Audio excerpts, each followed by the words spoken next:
ঈদুল আজহা ঘিরে দিনাজপুরের হিলি সীমান্ত ও ব্রিটিশ আমলে নির্মিত হিলি রেলওয়ে স্টেশন দেখতে ভিড় করছেন দর্শনার্থীরা। দেশের বিভিন্ন স্থান থেকে পরিবার পরিজন নিয়ে অনেকেই আসছেন সীমান্ত লাগোয়া হিলি রেল স্টেশন দেখতে। আমরা হিলি স্টেশনে আসছি ঈদ উপলক্ষে আর কি ঘুরতে। আমাদের হিলিতে তো ওরকম ঘোরার কোনো জায়গা নাই, এই জন্য আমরা হিলিতে স্টেশনে সবাই আসি ঘুরতে আর কি। সীমান্তে শূন্যরেখার পাশ দিয়ে বয়ে যাওয়া রেল লাইন ধরে অনেকেই হাঁটছেন, কেউ বা ঘুরে দেখছেন পুরনো সেই স্টেশন, কেউ কেউ আবার সেই স্মৃতিকে বন্দি করছেন ফ্রেমে। দর্শনার্থীদের পদচারণায় মিলন মেলায় পরিণত হয়েছে স্টেশন এলাকা। বিপুল মানুষের আনাগোনা ঘিরে এখানে পসরা সাজিয়ে বসেছে বিভিন্ন চটপটি ও ফুচকার দোকান।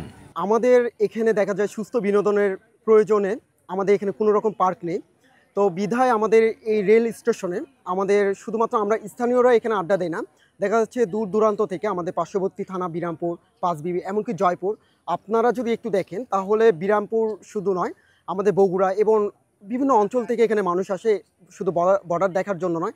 এখানে এই যে আমাদের খোলামেলা একটা স্টেশন, এটা বাংলাদেশের মানে খুব কমই আছে। তো এই যে একটা আনন্দমুখর উৎসবের মতো এটা চলছে, এটা শুধুমাত্র আমাদের একদিন দুই দিন চলে না, এটা আমাদের সপ্তাহখানিক, এক মাস, এবং এমনকি আপনি যদি দেখেন শুক্রবার দিনগুলো আমাদের এখানে ভরপুর মানুষ থাকে। ঈদের দিন থেকে শুরু করে এক সপ্তাহ এখানে এমনই দর্শনার্থীর ভিড় থাকবে বলছেন স্থানীয়রা।